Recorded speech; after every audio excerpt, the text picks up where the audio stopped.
पर आए और बच्चों का मनोबल बढ़ाएं।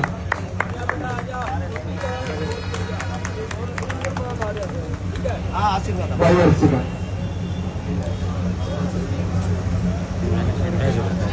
सम्मानित बुजुर्ग, नौजवान साथी और आवाज सुन रहे हमारे जितने स्टूडेंट, जितने प्यारे बच्चे, आप सभी को आपके बेटे, आपके भाई की तरफ से हाथ जोड़कर राम राम। देखो, धरना चल रहा है एक चीज को लेके, जो सबसे पहली चीज है स्कॉलरशिप। एक एक बात में पहले तो गौर से सुनना, साथ में जितने फोन ले रहे हो रिकॉर्ड कर लेना, क्योंकि मैं भाषण नहीं दिया करूं, मैं कर रहा हूं सिर्फ काम की बात। सबसे पहली बात तो यह आती है, जिस स्कॉलरशिप को लेके जो प्रदर्शन चल रहा है, शाम ये जो आवारा तत्व जी का फोटो लग रहा है, इसका खुद का जो एडमिशन हो रहा है ना, एलडीवी की स्कॉलरशिप के कारण हो रहा है। और उसी चीज को ये इंसान बंद करने लग रहा है आज। दूसरी बात, ग्रांट जो आवा है लगभग 900 करोड़ रुपए की ग्रांट आवा है, 900 करोड़। ये मेरी बहन बता लग रही 950। अब बड़ी बात यह है, 950 करोड़ रुपए में से मात्र 9 करोड़ रुपए नहीं बांटे जाते। आप लोगों से पूछना चाहता हूं एक बात, एकलौता हिंदुस्तान ऐसा देश है जिसके अंदर शिक्षा और किताब दोनों चीजों पर टैक्स लगता है। एकलौता हिंदुस्तान, आज की बात नहीं है, यानी कि पढ़ने के ऊपर भी टैक्स लगता है।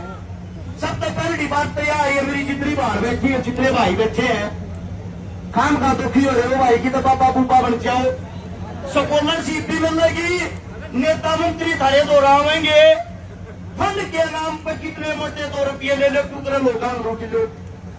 क्योंकि आज के वक्त पढ़े लिखे इंसान की और शिक्षा की हिंदुस्तान के अंदर कोई वैल्यू नहीं रह रही। ये बात आओ भाई धरने की, हमारे जो बच्चे, हमारे जो बेटे हैं, हमारे अभी अंकल जी कह रहे थे, अब भाई सर फूटे तो घबराते नहीं गए।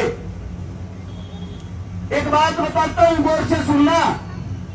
भगत सिंह सरदार जिसको अपना गुरु मानता था, करतार सिंह सराबा, मात्र करतार सिंह सराबा पढ़ के देखना, मात्र 16 साल की उम्र में हिंदुस्तान से टोंकी मार का अमेरिका गया था।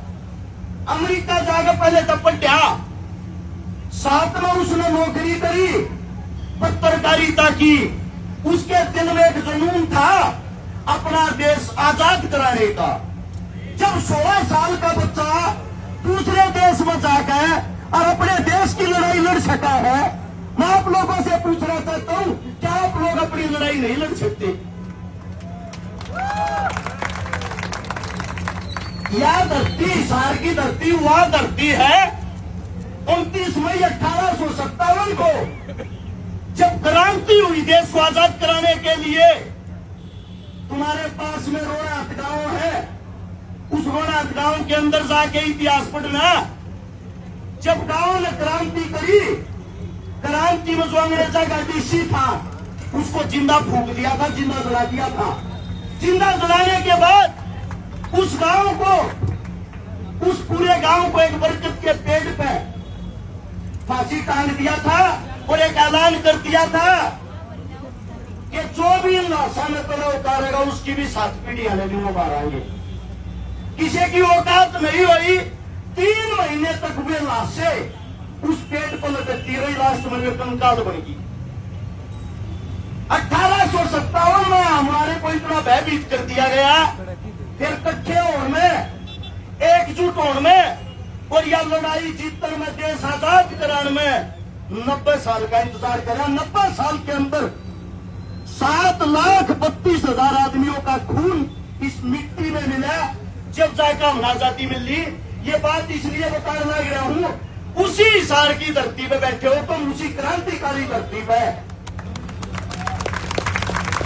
तो यही लड़ाई की शुरुआत, कि लड़ाई जीतना सीखना, जीती के ऊपर जाया करें।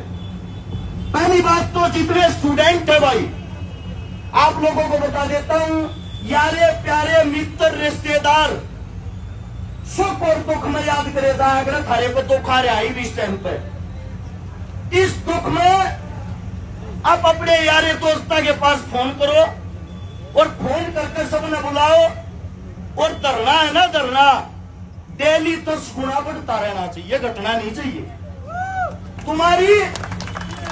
तुम्हारी जब तक ताकत नहीं दिखेगी, आप लोगों को बता देता हूं, राजनीति का शिकार मत हो जाना। कभी अपना मजाक बनवा लो, तुम्हारे बीच में सरकार के आदमी आएंगे, वीसी के आदमी आएंगे, मुलाकात करा दिया, राजीनामा करा दिया, राजीनामा पुष्टिल करते हैं, और वीसी साहब इतना डरो, तुमने डर लगे है, ऑन रिकॉर्ड कैमरे के सामने कहने लग रहा हूं, धरना 2 दिन चल रहा है, 10 दिन, वीसी साहब ये तो है स्टूडेंट, ये हमारे बच्चे, इन्हें छोड़ो, धरना खत्म होते तन्ना हम देखांगे। मैं तो बच्चे तेरे भी हैं, चंद की तन्ना भी प्यारी है, तू कितने बड़े नेता मंत्री का चलना हो, गारंटी देते हैं जिंदगी में नरक बना देंगे, जीने नहीं देंगे।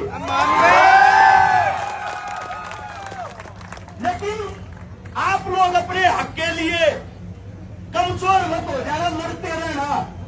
जितने मेरे यहाँ पर किसान नेता बैठे हैं, हमारे बुजुर्ग बैठे हैं, जितने पगड़ी वाले खंडक्याले बैठे हैं, इनसे एक बात कहना चाहूं, देखो सरकार ऐसी आ रही है, किसान छोटा ना जवान छोटा, ईव नंबर आ गया विद्यार्थियों का, स्टूडेंटा का, ये सब के सब आप लोगों के बच्चे हैं। आप हमारे पिता तुल्य हो, पिता समान हो, और मान लो इज्जत आबरू पर बात आ जाना तो बाप न सकता पहले गड़ जाना चाहिए। सारे जितने काका ताऊ बैठे हैं, अंदर की बात बताता हूं, वीसी साहब जितनी लड़कियां हैं, जितनी मेरी बहन बैठी है, स्पेशल ड्यूटी लगा रखी पुलिस वालों की, अपने कुछ आदमियों की, रात में जाके इनके दरवाजे धकावे हैं, डरावे हैं, इनको धमकी दे हैं, और साथ में ये कहने लग रहे हैं इनके घर में फोन कर तुम्हारी बेटी इज्जतदार नहीं है, यानी कि अपनी इज्जत बचाने के लिए हमारी सारी मार बेटिया की इज्जत तारना गया वो आदमी। और इस आदमी से तुमने छोड़ दिया, फिर चीज का कोई फायदा नहीं है, वही इज्जत पैदा कराई जाते। आप लोगों को बता देता हूं ये बात। दूसरी बात, तुम्हारे साथ पढ़ने वाले बच्चे 24 के ग्रुप में जा रहे हैं, इस बात में लेकर आगे पेपर में पास करवा दूंगा, तुम नूर आंदोलन में शामिल नहीं होना है। दोगले आदमी पहले अभी थे, और जिंदगी भर रहा अगर उन तो कुछ भी ना हो, अगर उनकी चिंता मत करे। आगे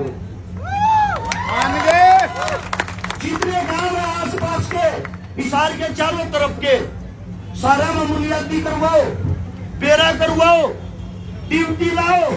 हमारे बड़े बुजुर्ग आदिर यो एक रिक्वेस्ट करूं, विनती करूं, यानी कि डेली धरने पर थारा जो जहाज है, थारे जो ट्रैक्टर ट्रेली जो भर आने लग जाएंगे ना, और ये रोड जाम होगा, कारण की देखता हूं अगले 24 घंटे में फैसला हो जाएगा।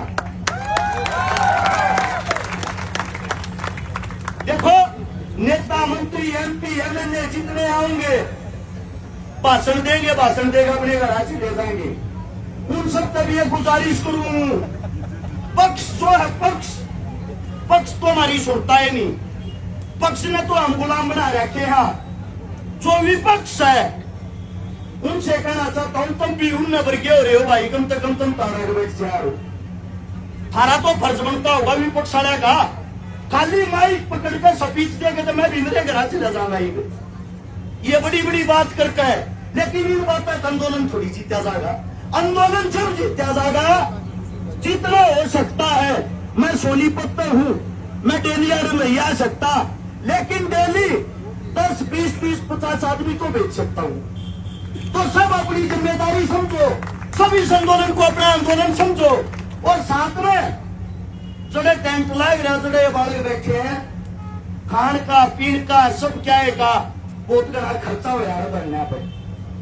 तो आप सबसे एक विनती हो रहा, थारे बालक से साथ के साथ इनका जो खर्चा हो उसमें थोड़ा थोड़ा सा जाकर लो, जीसा जीसा बस का हो, ताकि इन बच्चा पे ज्यादा बर्डन ना पड़े। और जो अंतिम बात है वह यह है, भाई हमेशा लड़े हैं, लड़ते रहेंगे और लड़ाई में जीते बना रहे तो उठाएंगे नहीं, इस बात को नोट कर लेना। कोई बात अगर गलत लगी हो, आपका भाई हूं, आपका बेटा हूं, आप सबसे हाथ जोड़ के माफी मांगता हूं। जैसी जो जिम्मेदारी लाओगे, मनसा की, गाड़ी घोड़ा की, ट्रैक्टर ट्रेलिया की, एक लाने कहने लग रहा हूं, प्रदर्शन का कोई टाइम टेको, घेराव का कोई टाइम टेको, आंदोलन का कोई टाइम टिको। जितने तुम सारे बालक होना, जितने बैठे हो, जितने बालक तुम सारे इकट्ठे कर दोगे, तार तो तोगड़े उस दिन एक ला मैं लेकर आऊंगा, क्या गारंटी है? मेरी कोई बात, मेरा कोई शब्द गलत निकला हो, बुरा लगा, उसके लिए हाथ जोड़ के माफी चाहता हूँ। आप लोगों ने इतना मान सम्मान बोलने के लिए इतना समय दिया, आप सभी को हाथ जोड़कर राम राम जय हिंद।